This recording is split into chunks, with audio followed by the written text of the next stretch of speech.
Hello and welcome to Think About It. I'm Sylvia Henderson, your host, and I invite you to tune in, take what you see and hear, and, well, think about it. So today we're having a conversation, a courageous conversation with a courageous conversation coach, and her name is Kari Primozic. Kari, welcome to Think About It. Hi, thank you for having me. I'm really excited to talk with you today. So I was being a communicator and doing communication skills with businesses. I've been really interested in what you do in that in a in a segment of communication skills, especially with the world the way it is today. Uh, People aren't so courageous when they're having conversations nowadays. So just how did you get to do this? What made you focus on this area? Right. So I started off getting my training in coaching. I have an education background and I just kind of built on that, getting some coaching training, building my skills, working a lot one-on-one in coaching settings, wanting to help people reach their goals. Mm. And that evolved. I worked a lot with parents for a little while and helping them get goals done, but I kind of shifted a bit with that because it made me feel like a parenting expert, which I'm not. And so, but in those conversations, I started realizing how much we need our courage to have a lot of conversations, to get goals done, to talk about difficult things in life. And as an individual, my life started kind of shifting a bit as well. Mm. I started seeing all sorts of things out there in the world that we need to have a conversation about. We aren't always taught how to do that. And so I started, workshopping myself, getting my own trainings, like, how can I talk about harder topics? And that evolved into not just one-on-one coaching, but how can I work with small businesses, nonprofits to help them have those courageous conversation workshops, to talk about those hard topics, to engage in, wow, this is really hard, to talk about the action steps I need to take to get my goals done. I like to tell people I'm also kind of like this, that I help small businesses and individuals and kind of those nonprofits to be the action, to help them take that action, to have that hard conversation, to get where you need to go, kind of like that in between of what those action steps are and where they need to take you to make a difference. And you need to do that through having a courageous conversation. Hmm. So is a courageous conversation sensitive issues, or is it more than that? Like describe what's define courageous conversation? So let me define and then let me talk about if it's sensitive or not. So what I like to say when I define a courageous conversation is say it's a dialogue that is challenging and authentic. It's not perfect or pretty, so that's out there. It takes intention. It needs to be intentional. Then many times it requires reflection, and all courageous conversations result in personal growth and an action plan. So they result in action. And what does that sensitive part mean? Well, a couple things. One, it's sensitive to talk about our goals. When I'm in a vision board workshop and people are talking about where they want to go with their goals, and we're prioritizing our financial life, our personal life, our relationships, that takes a sense of courage to talk about those sensitive areas of our life that we don't always want to talk about. Some people, of course, are more vocal or not than others. I do a lot of talk about race equity, and I have another coach that I work with to do that. That's a real hard conversation for people to talk about today. The idea for an organization to maybe want to talk about how to work on their communication skills, that can be real hard too. So they are intentionally sensitive topics. That's exactly what I'm going in to talk about. Okay. So, when we've talked offline, I know you coach and I know you do workshops. What do they entail? Are you teaching people the words to say? Are you teaching people how to be in conversations and how to listen? I mean, what is that all about? What do you, Yeah. So I'm teaching less. That's the one thing I like about this is I'm not coming in with, so these are the top 3 things you need to do. okay. It's more of this. If I'm working one-on-one or if working with this, let's say a small business organization, I'm going to come in and work with leadership and say, well, what do you want to do? Do you want to talk about your communication skills? What are your strengths at your organization? What are the things that you're already doing well? Because behind anything we're doing in the coaching world is you have strengths. Individuals have strengths, businesses have strengths. So what are those? And then what are the things you want to work on? So you need to do better, you need to have a communicate better within your teams. Okay, well, what do your teams think about that? Have you actually talked about what they think needs to be the communication that needs to be better for that? Now, the way I guide those kind of courageous conversation workshops is through a structure, which is one, I meet with leadership first and say, what's the topic? And then I go through a structure. Okay, what's our question? As a coach, I like to ask questions. So I come up with questions from leadership, which might be, I'm going to just go with this communication thing. At such and such business, we want to work on our communication skills. What are the strengths we have? And then I follow through with individual work, small group breakouts. Do we need to have charts where we're focusing on, people putting sticky notes up to really talk about those strengths at that business or that individual, that work? And then we get into, well, okay, so now that these are our strengths, here we've identified them. We've got a lot, right? A lot of people have a lot. What are the things we need to work on? And what does that look like? And let's talk about it individually. Let's talk about it in a group, and let's do a big group breakout and kind of guide that conversation through to kind of help with that hard part, right?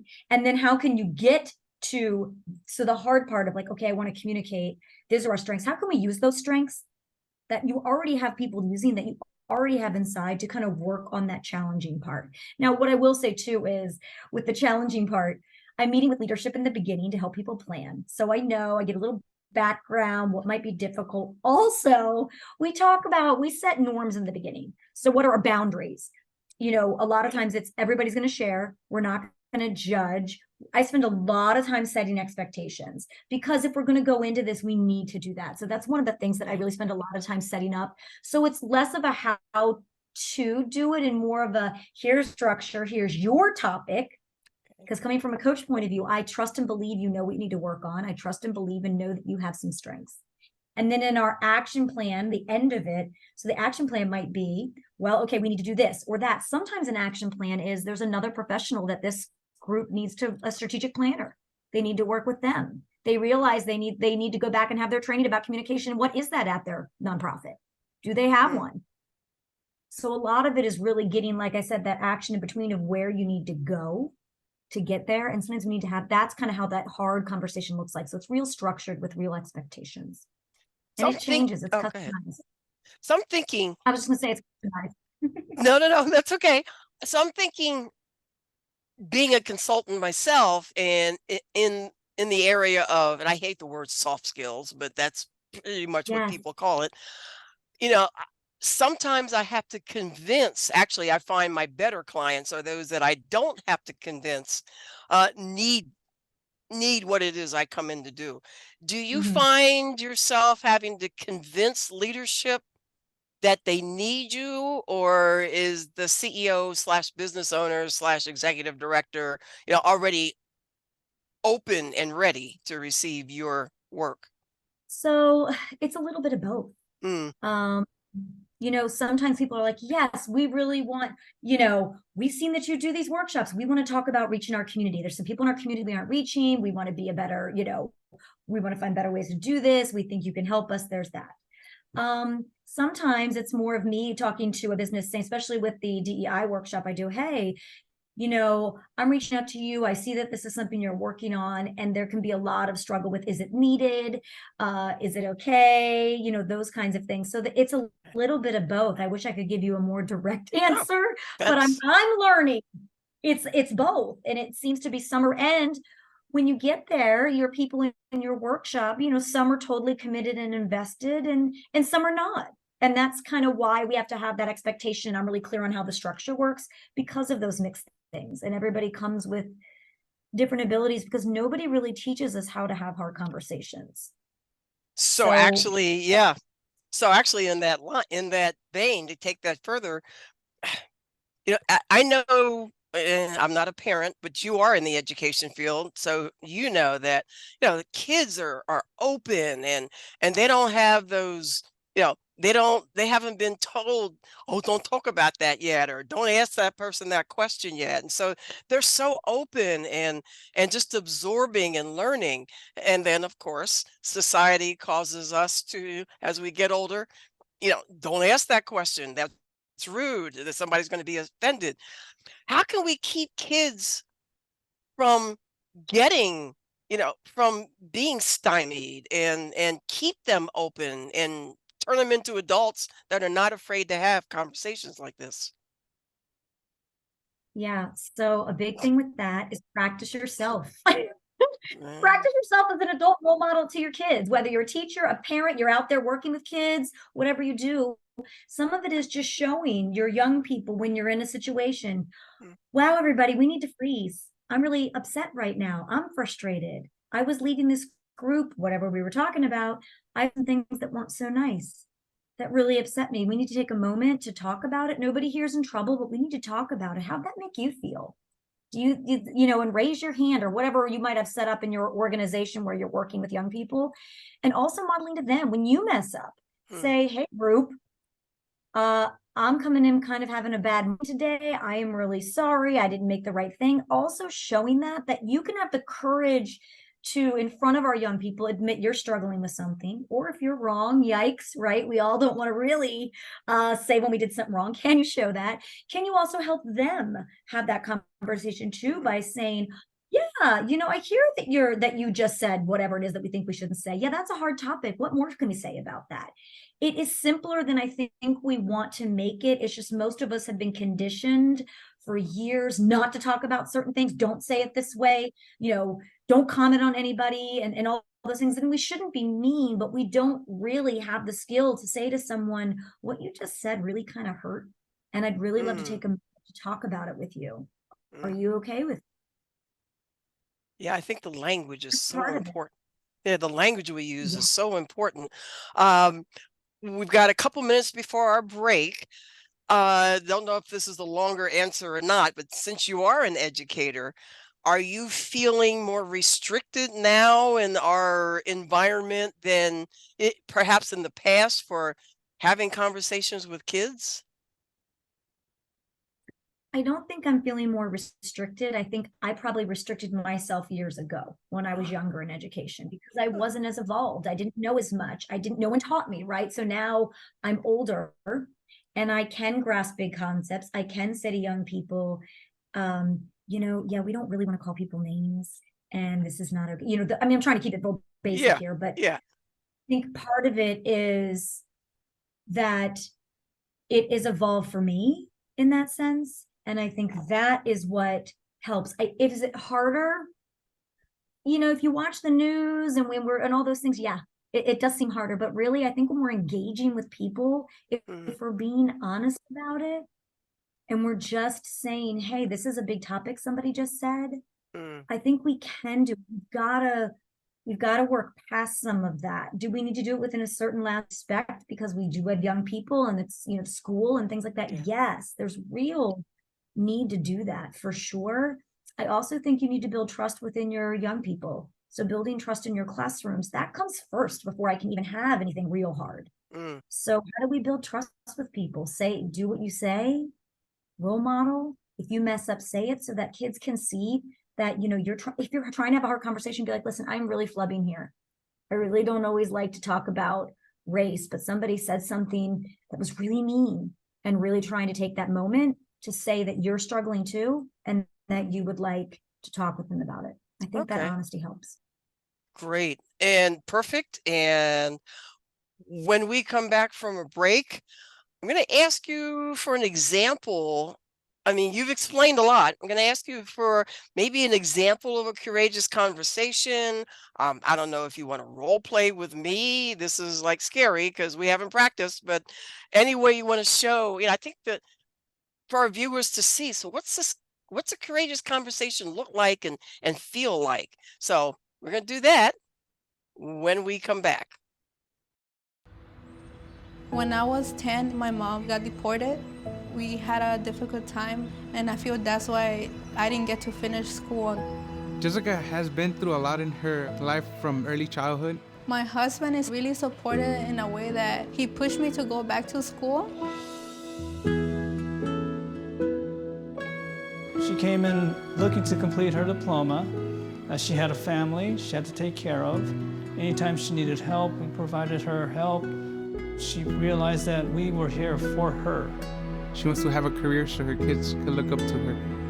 My graduation, it was something I will never forget. I couldn't explain the emotion I was feeling because people like you and me sometimes may have doubts in ourselves, but I feel that everything's possible. Jessica's future is brighter than ever. Find free adult education classes near you at finishyourdiploma.org. Hello, and welcome back to Think About It. I'm still Sylvia Henderson, your host, and we're still having a courageous conversation with my guest, Kari Primozic. Kari, we haven't gone anywhere, but welcome back. Thank you for having me back. That's right. So a little bit of a teaser before we took the break about let's have an example of a courageous conversation. And yes, my viewers, I opened myself to being role played if that's what Kari chooses to do. So with no practice, here we are. Let's have a courageous conversation. Okay, so I'm going to do it this way. I'm going to give a little example, and then we'll see if you and I will talk about it. Okay. So with the race equity workshop I do, I want to be very clear. I do that with a partner. We are another coach, another diversity, equity, inclusion facilitator. She is a Black woman, and I'm the white woman that do it. And so in that, we worked with some teachers. So kind of to connect what we were talking about before. Part of our work is for the teachers, for the group that's doing this, to talk about their racial identity, their racial history. How does that, and I mean your racial history, not the history of race, you're specifically as a person. Okay. How does that impact how you, with teachers, work with students in your classroom and communicate with students in your classroom? For other businesses in place, it can just be, how does it impact the team you work with? So when we've done that with teachers, that can be real hard because many of us do not take time to practice talking about how our race, how we identify as a race, how we identify for our history, and how that might impact actually in our day-to-day life with our students or any other group I might be working with. That can be real hard. So what I do this, Sylvia, when I say this, if I answer the question, I might say like this: identify as a white woman. Okay, that's my race. I like to tell people I was raised by two white parents from the Midwest, and we didn't talk about race. It was one of those things from the beginning. You didn't talk about it. That was not anything you talked about. You didn't talk about that, right? And so I don't have a lot of experience with that. How has that impacted my relationship with students? Like I just said before, when I was 20 teaching to now in my 50s, what does that mean? Something real different, because I was more cautious and scared and didn't have any skills, because you're not really supposed to talk about that. And I had no practice. Now going forward, I have practiced. I've been in my trainings and my workshops, and that helps me identify with students and individuals better because I've had practice talking about it. Okay. I know that being raised a certain way has impacted me to not maybe be able to be so great at it. So now it's up to you if you want to think about, how does your racial identity history impact how you maybe communicate with your clients or out in your community? That's kind of the question. Okay, so I'll answer that. I'll answer that without a whole huge thought because it's there every day. So, I mean, my racial identity, when I'm being proper or whatever, I say, a woman of color, but I identify with, hey, I'm a Black American, and raised by two Black parents. So I had a fortunate upbringing in a lower middle class, but comfortable environment in Philadelphia. My parents, so my background I'm a baby boomer. And so my parents were of the, what happened in the 20s? Whatever the economic, my parents grew up in the, I know we're both stuck. Depression. Yes. I have Depression era parents. And their whole thing was to get me out into the white world, was to teach me and drill into me, you have to be better than, fill in the blank, whites, in order to be equal to. And that shaped my whole education, my work in corporate America, and even with my clients now. So that's a reasonably short answer without this being a whole workshop. So I know that I speak the way I speak because I was encouraged to do that. Anyway, so that shaped my background or how I am in the world. Yeah. And you can see when we do that, that's kind of the hard part. That's the courageous conversation to say, what did parents tell me or not tell me? What did I think? And how is that? impacted your decisions on how that's played a piece of part of your life. Same thing in the workshops. Everybody's doing that. And that can be hard, right? Because like you're saying, how your parents raised you from a depression area. Mine grew up in segregated times. Right? They didn't, my parents were white. They were in segregation. They didn't have any Black friends, nothing like that. Yeah. So how does that impact me? That makes a serious impact in a way, like you were saying, on how I navigate. All of us have that. We don't need to feel bad about that. We need to understand that about us, and then know how that might contribute to how we are out in the world, what biases we might hold, what views we might hold, good or bad or in between. And how does that impact us in our work worlds, in our spaces? That's the hard part right there. So the other thing that this really pinpoints to me, or points out to me, is that in having these conversations, then the people in the group are realizing that just because I see 5 white people in the group, they're all different. And just because they may see or interact with another Black person or many Black people, we're all different. And to me, that's an awareness that I don't think we get sometimes when we see the media and we see the news. Yeah, that goes back to boundaries. When we are in the when we're in mixed race settings like that, the expectations that we set up for that workshop is pretty long. That we are all different. No one person is speaking for any person. Like, if you're in a workshop and there's 5 people and 3 Black people, the Black people there don't speak for all Black people, right? And so we get real clear about that, because that's real hard to talk about, because that does put a pressure on people, and that takes the courage kind of out of it, and can kind of be in a setting that's not so great, because then that's where the courage comes in, is when we're noting that and setting up those expectations. So because that's a sensitive topic, we take a lot of time to set care for what that means and how we're talking. We are not calling people out, we're calling them in. And what does that look like? Right? Something like, I heard you say blank, and that was really hard. Can you tell me more? Yeah. I mean, and you can set set the stage, but actually experiencing it then gets people to get it. Have you ever had a conversation go bad? Have you ever had a session go bad? So, I wouldn't say anything's gone real bad. I think, to be honest, sometimes people trigger me. So as the leader and my partner in this, we talk a lot about what people say and how that triggers us. And we have to be very aware, because sometimes people are saying things that they don't mean, they don't intend. Intention versus impact, we talk about it, for it to be so racially toxic, but it is, and the impact can be hard.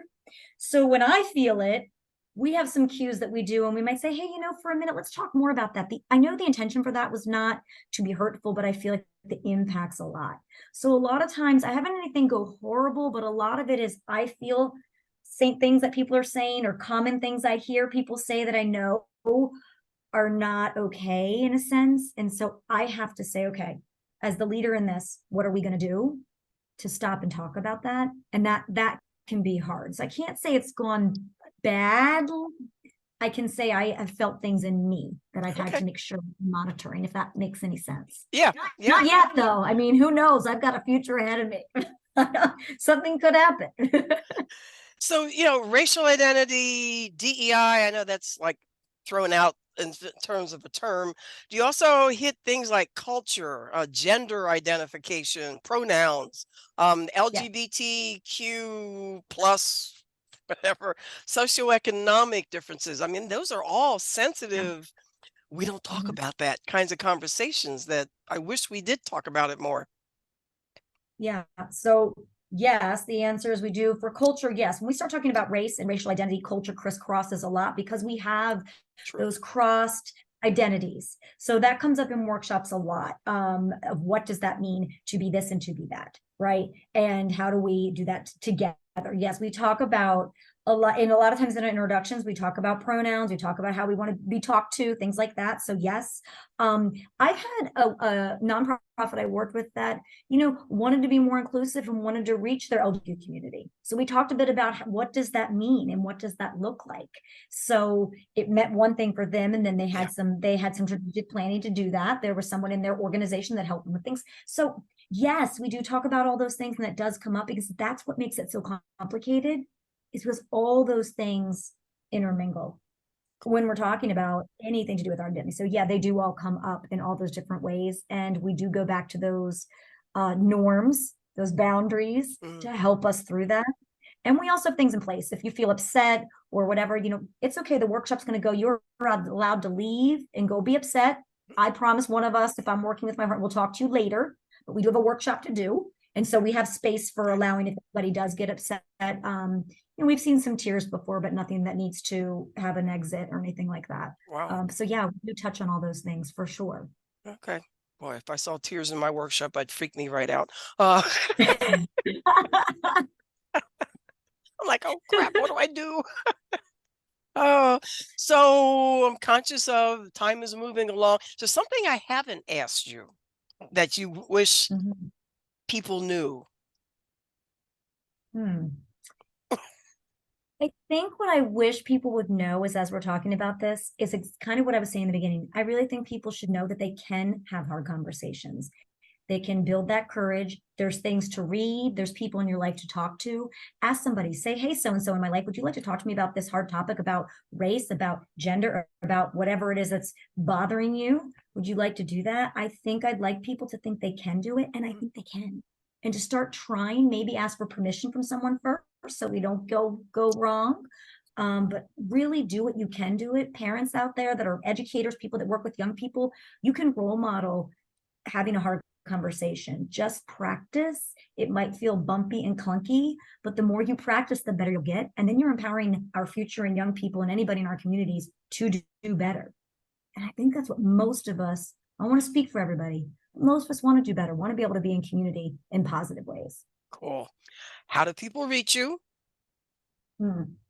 So people can reach me by going to my website, which is www.kariprimozic.com. You can find me at Kari Courageous Living on Instagram and on Facebook. I'm there too, but you can get to all that from my website. I have a podcast called The Courage. You can find that on wherever you get your podcast or on my website. So it's all there. Yeah. Cool.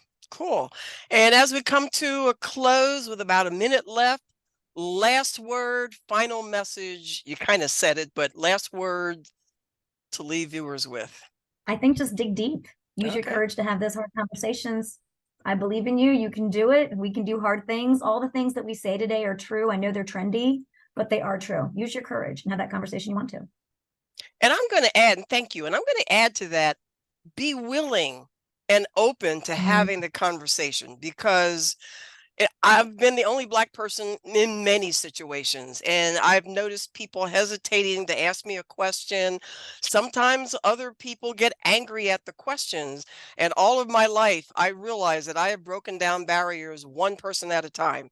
I'm not a flag waver. I'm not I'm not on the picket line or whatever, but in having the conversation one person at a time seems to have broken down barriers. So, yeah.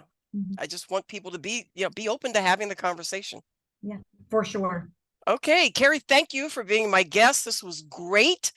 And to viewers, thank you for being here. I appreciate your taking your time to tune in and take what you've seen and what you've heard and, well, think about it. Until next time, I want you to make a great day.